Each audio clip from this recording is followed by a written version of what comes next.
So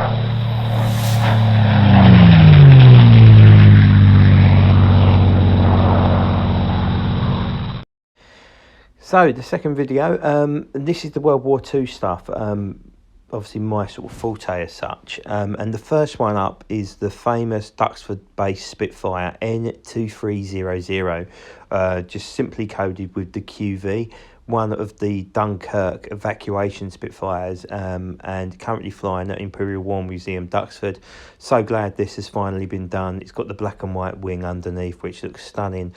Just hope they get the mirror right on top of the fuselage as well, because it makes a fine whistle as it comes past. But they should be doing more airworthy aircraft. Simple as that. It's really easy money to sell at air shows, but glad this is being done. It will sit nice with my other Mark 1 Spitfires. Unsurprisingly, Corgi have rolled out their successful Messerschmitt Me-110 moulding again, and this time quite an iconic aircraft, that of Rudolf Hess, who was shot down over Scotland after returning from some peace talks there. Not surprised this has been done. It's quite an iconic aircraft. The Me-110 always sells fantastically well, so it's an easy banker for Corgi. So this will hopefully be joining the collection. Another very successful mould over the years has been the Heinkel HE-111, and again Corgi have produced another one, and this one could technically sit into your Battle of Britain themes. It's a very early Mark Heinkel, and as the Indignity being the first one shot down over Scotland on a reconnaissance mission in 1939. The next up is the only British biplane fighter of the Battle of Britain, and that's the lovely Gloucester Gladiator Mark II. This aircraft represents an aircraft which was based with the Shuttleworth collection at some point in the early 90s, and was painted up in Battle of Britain markings before then going into Norwegian markings and then settling on the markings it currently sits in. This is a nice looking aircraft. I look forward to this joining the collection at some point.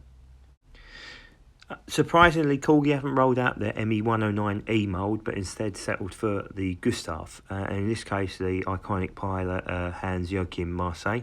They recently did his E aircraft White 14 as part of the new mould rollout.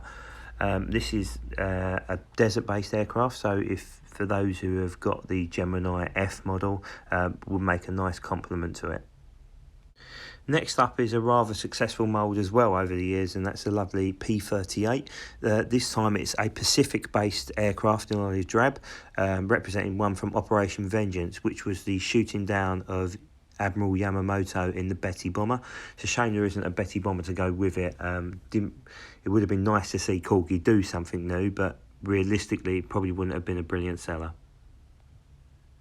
Next up is the lovely B-17 Mi Amigo. So for those who live in the UK, this is the aircraft that crashed into Sheffield in 1944, and it was really brought to the forefront of the attention last year when a BBC presenter, Dan Walker, made very good friends with a gentleman called Tony Folds, who was a child when he see this happen, and Tony had been looking after the tribute garden in Sheffield to the crew, and as part of that sort of process there was a mass firepass organised where both the US and UK armed forces joined together to honour obviously the crew of Mi Amigo 75 years after obviously their devastating loss. So really nice gesture by Corgi to make this, and let's hope they present one to Tony Folds himself.